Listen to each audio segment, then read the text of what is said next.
have Asking Alexandria. Just give us your name and what you do in the band. I am Danny Worsnop and I sing with my mouth hole. Okay, now he's just done a storming set at Metaltown 2013. We're here at the Motorhead Lounge, Metaltown 2013. So how was the show for you here in Sweden? It was really good. Spent the time doing the same thing I always do, just looking for chicks. I use the end of my microphone as an arrow for my assistant, and he goes and retrieves them for me. So it was unfortunate because then we retrieved them and realized that they technically work for us anyway. So that was a weird one. But yeah, it was a good show. I woke up right before the set, a bit hungover, but realized that my high register's kicking it today. So I just dialed everything up an octave and just screamed my tits off. I mean, you're quite lucky because yesterday it was pissing down with rain, and here you've got beautiful sunshine, and the crowd got into it. We were still here. We were at the festival. We were like probably 20 minutes away at a hotel, so we still had to suffer through that. Oh, did you get to see much of Gothenburg itself? No. No, I saw the inside of a hotel room and the inside of a mouth. That's about it. Inside of a mouth. Okay, well, we'll take that up later at some point. I'm sure we'll still be drinking together. So we were talking earlier about how you actually left England to go to America. How, especially for English like metal bands trying to go to America and break through. I mean, that's quite a bit of a difference because usually it takes like 10 years in a shit English circuit to even get a piss poor tour. Well, we realised that our careers probably won't last 10 years, so we had to figure out a way to speed that along a bit. And yeah, it was really weird because we went over and then we were homeless for like almost a year, just living in a Walmart parking lot, trying to fucking. It's great because we were just eating like dry ramen noodles and stuff because we didn't have any money. But we could have.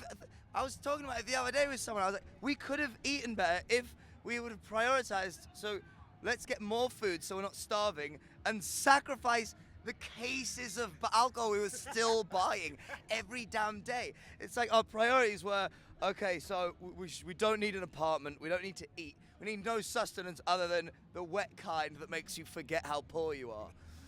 And then out of nowhere, like, we wrote a good song, apparently, and someone heard it. And then, yeah, we got a career out of it.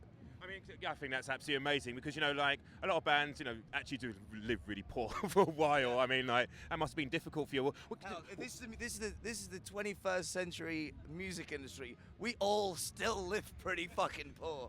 The only people that have money are the people that made money 20 years ago. So how do you find it now? Because most people just like listen to Spotify. They stop downloading because they just pay their £10 a month or whatever it is. I mean, how do you find that? How do you find that affects you as a band? Fucking terribly. I hate that stuff. I mean, how much the internet, I feel like the whole easy access to music on the internet, it's great for bands that are just starting out, and it's great for bands that already have enough money where it really doesn't matter.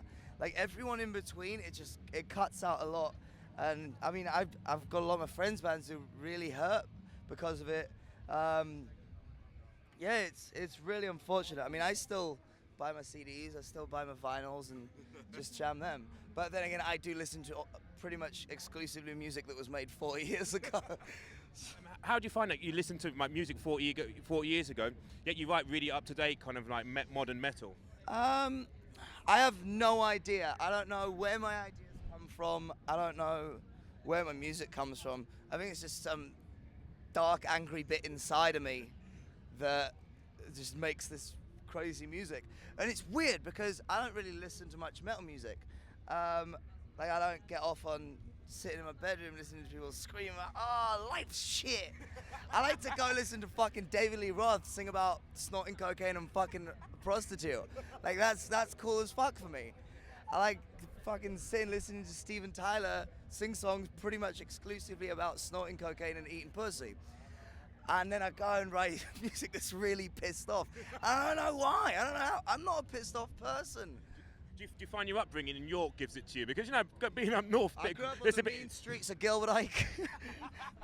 Oh, God, it was rough. There was this one dog, it barked at you all the time. Oh, I had to show it was boss one day, give it a bark back. For people here in Sweden, maybe they don't really understand how growing up maybe in Yorkshire and maybe the 80s, 90s really was. It's a pretty grim place at times. But York City Centre is a beautiful place. Well, yeah. Well, I mean, I always just put it on as from York. I'm from like a tiny little village, like kind of right in the middle of a triangle between Hull, York, and Leeds. So yeah. Yeah. My parents used to take me into Hull every weekend. That was fun. Oh, nothing like Humberside. Jesus fucking Christ. Yeah, Ghoul's close to me. So you get an idea, like, I didn't grow up in the best location in the world. So, you know, I've lived up north, and obviously being a metalhead, or, you know, like trying to get into that, there's a little bit of picking on. I mean, how was that for you? I mean, like... The only metal that existed around me was usually some weird shank that they'd made in the bathroom. It was exclusively techno, really. Yeah, I grew up in the 90s, so I just had the chavviest of school populars. Right, where do you go from there? Because they probably won't actually get America. That's where I fucking went. So where do you live in America now then? I live in Los Angeles. I'm moving back to Texas where I lived before then. So I'm kind of over LA. Oh, I love LA. I love LA, but that's half the problem. LA's so amazing. I know, and it's so easy to get in trouble. You know, Santa Monica is one of my favorite places on this earth. The Malibu Canyon Road. Yeah. Beautiful. I mean, like... I've been kind of just on the cusp of Los Angeles City and Beverly Hills for the last 2 years. I want to get back to Texas, get some nice southern love. Okay. Right. I really want to thank you for turning up on Backdrop. This is the Motorhead Lounge with Motorhead headphones, and this is Metaltown 2003. Let's get your horns out and rock on.